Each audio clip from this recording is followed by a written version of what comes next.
রাখতে হবে। হেফাজতে ইসলামের দীর্ঘ এই ত্যাগ এবং কোরবানিকে অবমূল্যায়ন করে বাংলাদেশে কেউ এ জাতিকে সঠিকভাবে নেতৃত্ব দিতে পারবে না।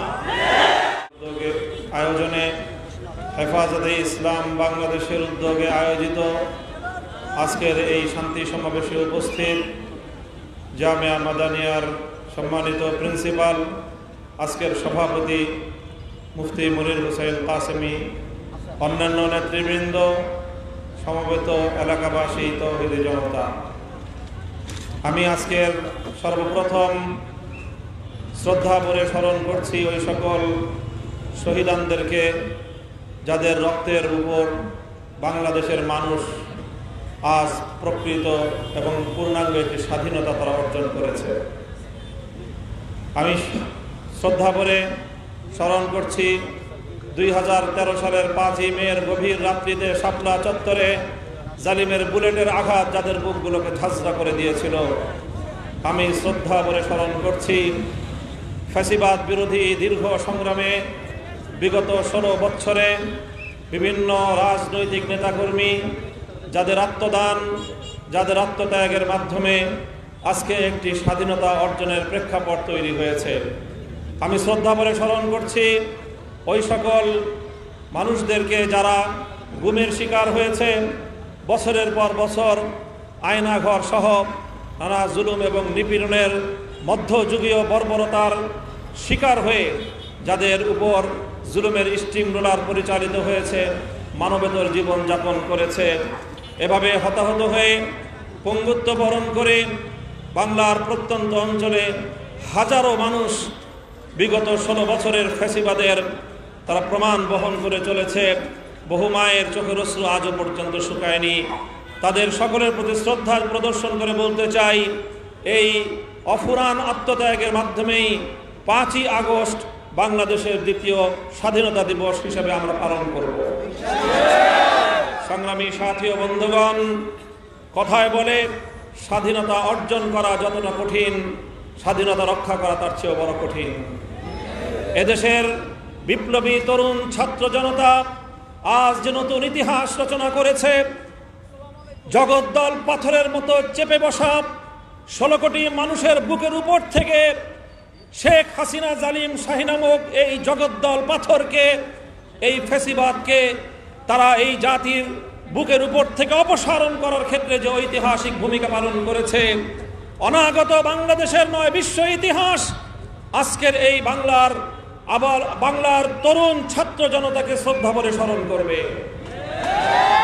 এই সংগ্রামের অন্যতম সৌন্দর্য হল ফ্যাসিবাদ বিরোধী, বৈষম্য বিরোধী ছাত্র আন্দোলনের অন্যতম বৈশিষ্ট্য আমরা লক্ষ্য করেছি, রাজপথে ছাত্র জনতার মধ্যে কোনো দলীয় সংকীর্ণতা ছিল না, কোনো ভেদাভেদ ছিল না।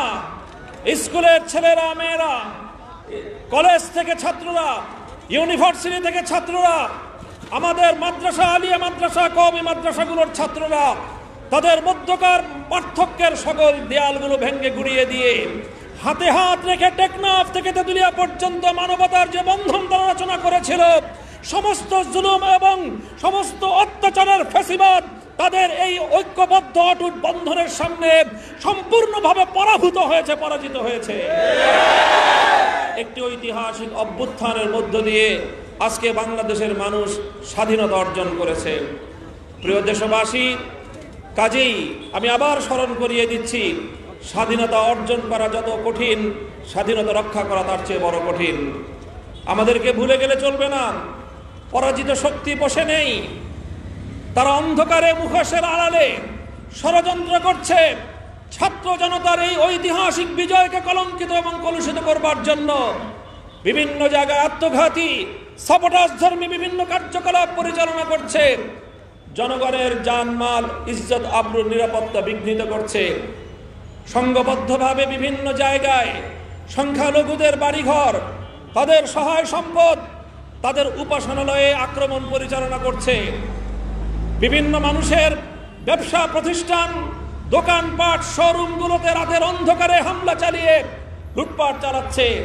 বিভিন্ন আবাসিক এলাকায় সংঘবদ্ধ হয়ে সেই অপশক্তি ডাকাতি করছে। বিভিন্ন এলাকা থেকে আমরা সেই সকল সংবাদগুলো পাচ্ছি, মহাসড়কে তারা সংঘবদ্ধ হয়ে সর্বসাধারণের সকল সহায় সম্পদ তারা লুণ্ঠন করছে।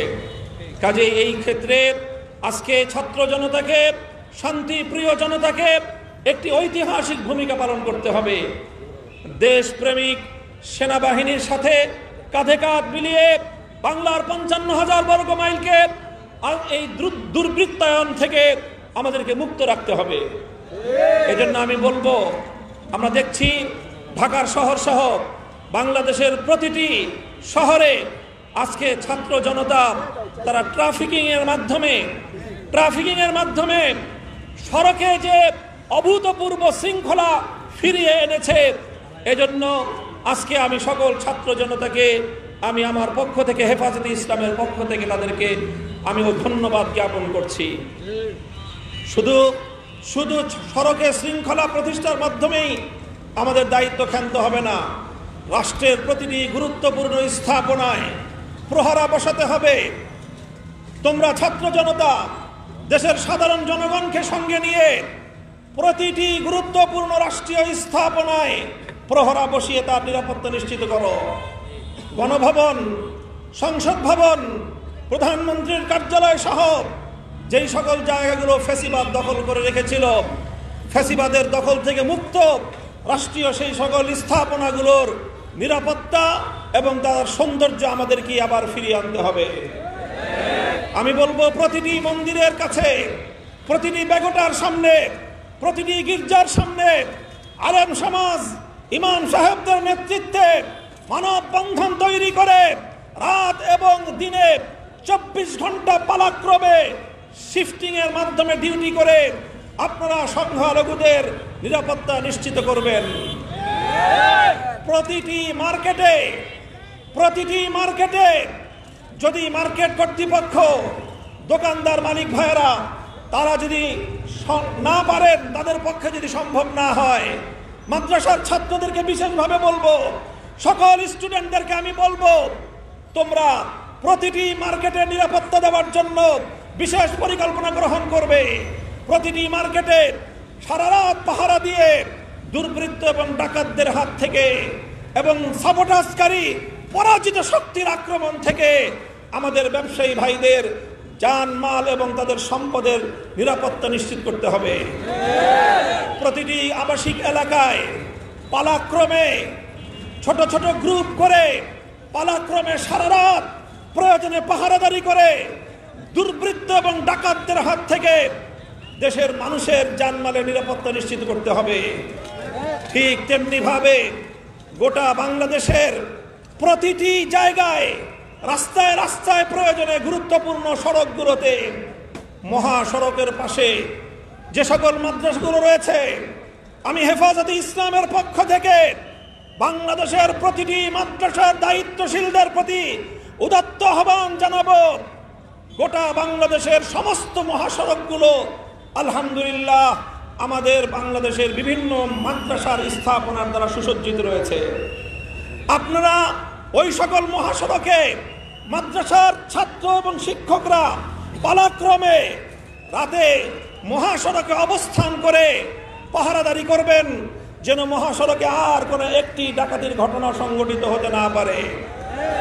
সেই সঙ্গে লক্ষ্য রাখবেন, গণহত্যার সঙ্গে যারা জড়িত, শাপলা চত্বরে এই যে সেনাবাহিনীর বরখাস্ত কলঙ্কিত কর্মকর্তা জিয়াউল আহসান সহ যারা বিভিন্ন রাষ্ট্রীয় দায়িত্বে থাকার অপসুযোগ নিয়ে শাপলা চত্বরে আমার ভাইদেরকে হত্যা করেছিল, আমার ভাইয়ের রক্তে যারা শাপলা চত্বরকে রঞ্জিত করেছিল, 2021 সালে যারা গুলি করে আমাদেরকে হত্যা করে বাংলার মাটির, বাংলাদেশের স্বাধীনতার সুবর্ণ জয়ন্তীকে যারা কলঙ্কিত করেছিল, এরপরে চলমান বৈষম্য বিরোধী ছাত্র আন্দোলনে গুলি চালিয়ে যারা প্রায় 5 শতাধিক বাংলার আবাল বৃদ্ধ বনিতা শিশু নারী পুরুষকে হত্যা করে বাংলাদেশকে আজকে একটি মৃত্যুপুরীতে পরিণত করেছে, এই সকল হত্যাকাণ্ডগুলোর সঙ্গে যারা জড়িত,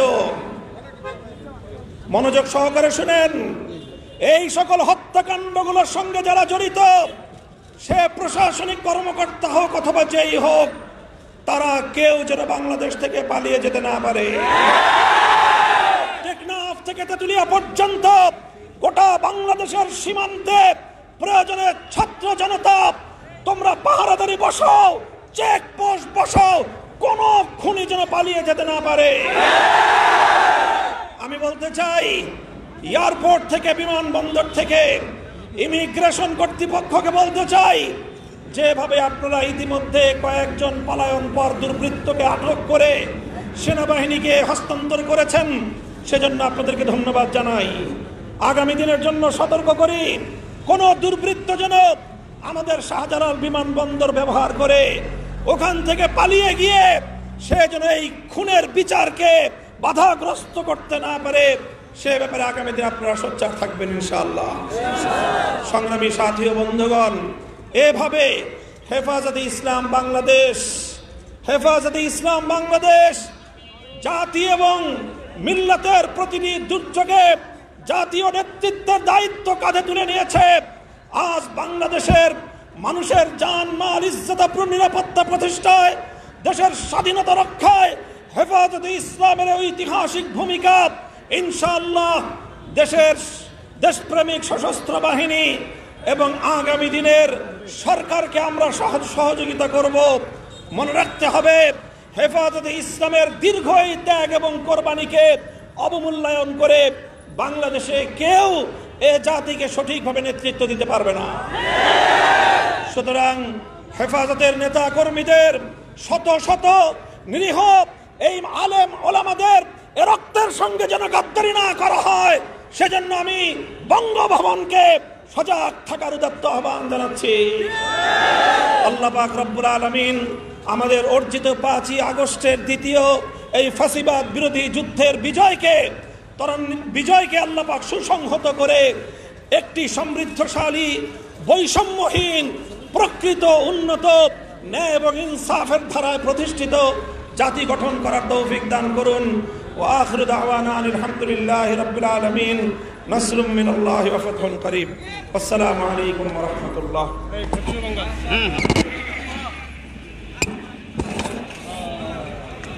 সংগ্রামী দেশবাসী, ফ্যাসিস্ট আওয়ামী সরকারের প্রধান পালিয়েছে। এদেশের জনগণ শাপলা চত্বরের বদলা চায়।